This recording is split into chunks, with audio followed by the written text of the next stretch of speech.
બ્રાહ્મણો મને તમને શીખવાડે કે મોળા માણા તો ન થાવું, પણ મોળા માણાની ભેગું રહેવું પણ નહીં. હસ્તિનાપુરના બ્રાહ્મણો કે જ્યાં યુધિષ્ઠિર હશે ને ત્યાં રહેશું, દુર્યોધનની ભેગું રહેવાય નહીં. મોળાની ભેગા રહ્યા ને ગમે ત્યારે છાંટા ઉડે ને મોળા માણાની સંગત તમને ગમે ત્યારે બગાડે કે ગમે ત્યારે ખોટે માર્ગે લઈ જાય. મોળો મિત્ર નહીં. બેનો હોય તો બેનોમાં મોળી બેનપણી નહીં. જે નાસ્તિક વિચારવાળી હોય, જે કેવલ ભૌતિક સુખમાં રમતી હોય એવી બેનપણી પણ ન કરવી. જે સદાચારી હોય, પ્રામાણિક હોય, થોડી ઈશ્વર ભક્ત હોય એવી બેનપણી રાખવી.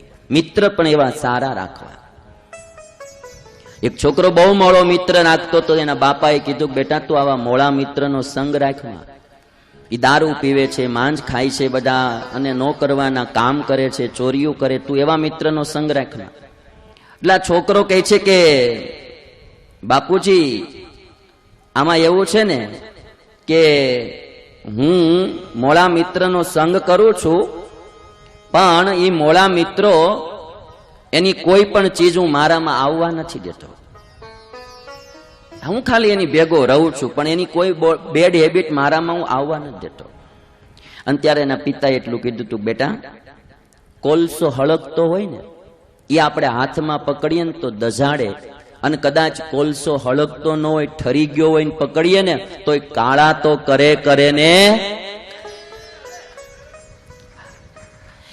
ઈ મોળા મિત્રની બેડ હેબિટ તારામાં ભલે તું નહીં આવવા દેતો, પણ એક દી તને ઈ કલંક તો લગાડે બાપ.